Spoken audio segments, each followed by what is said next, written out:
If you're looking for the perfect balance of sweet, spicy, and cheesy, you're going to love this hot honey jalapeno cheddar sourdough focaccia. It's soft and airy with a crispy golden crust.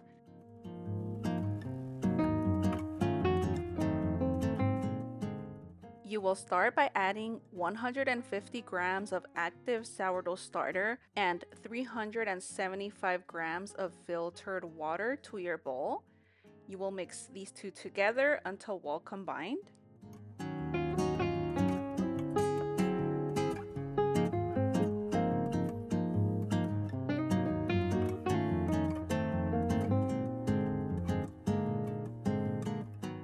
Now you'll add 15 grams of olive oil and 30 grams of honey. You will mix them together and then you will add the flour, which is 500 grams, and 10 grams of salt. As you can see, I didn't add the olive oil and honey just yet because I forgot in this moment. I started mixing the flour and the salt to the dough, and then I was like, wait, I need the honey and the olive oil. I usually mix all of the wet ingredients first, but you know, it works out. Sourdough is very forgiving. So add all of your ingredients and go ahead and mix everything together until well combined.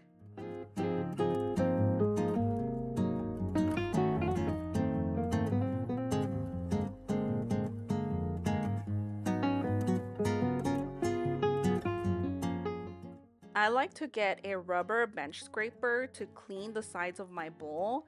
That way I get a clean dough dump and I don't have chunks of dry flour on the sides of my bowl.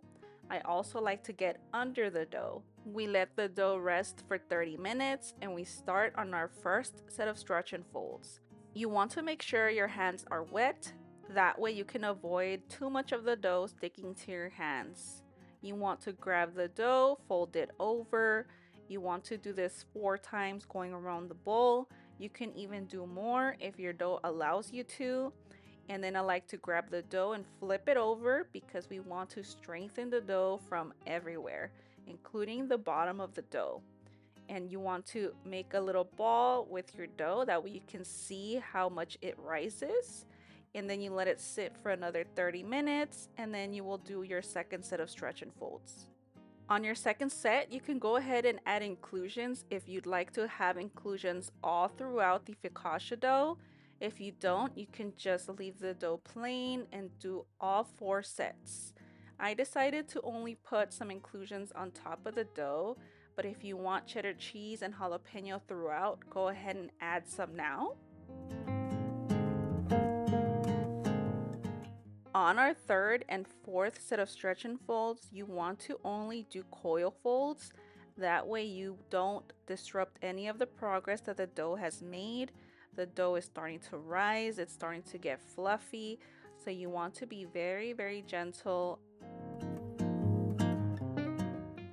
At this point, your dough should not be sticking to your hands whatsoever. Your dough should feel soft, elastic, bubbly, airy, and just looking beautiful. Look at this dough right here. I love this step when it all comes together, and look at how it glides off of the bowl already. Using that rubber bench scraper to clean the bottom and sides of the bowl gives you this result right here.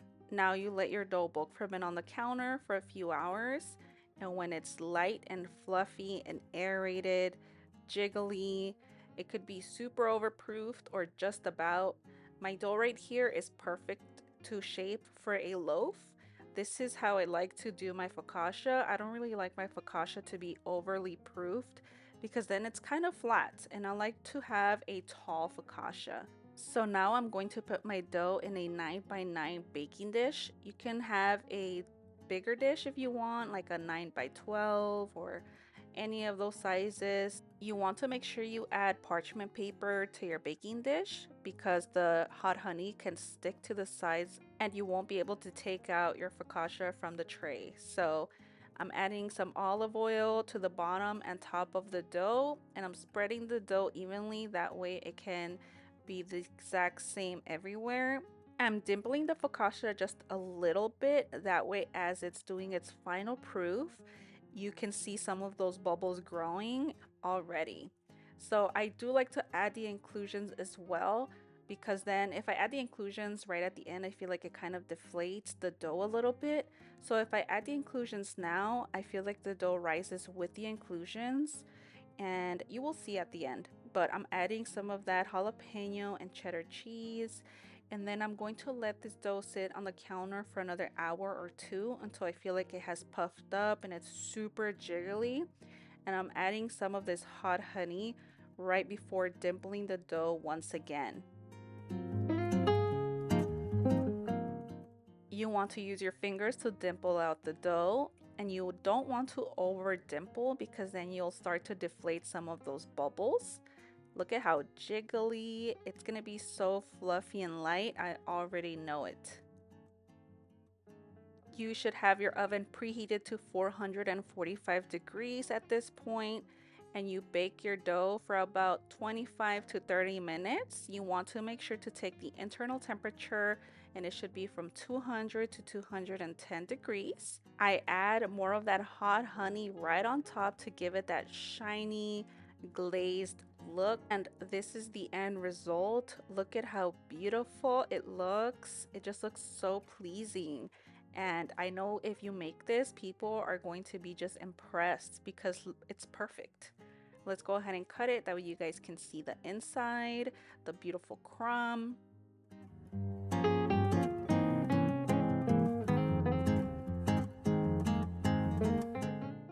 Look at that beauty. It's super soft, super fluffy, and as you can see, it's pretty tall as well. I love a tall focaccia. If you made it this far, please go ahead and give this video a like, maybe even hype the video. It's free. It just helps my video be pushed out to more people.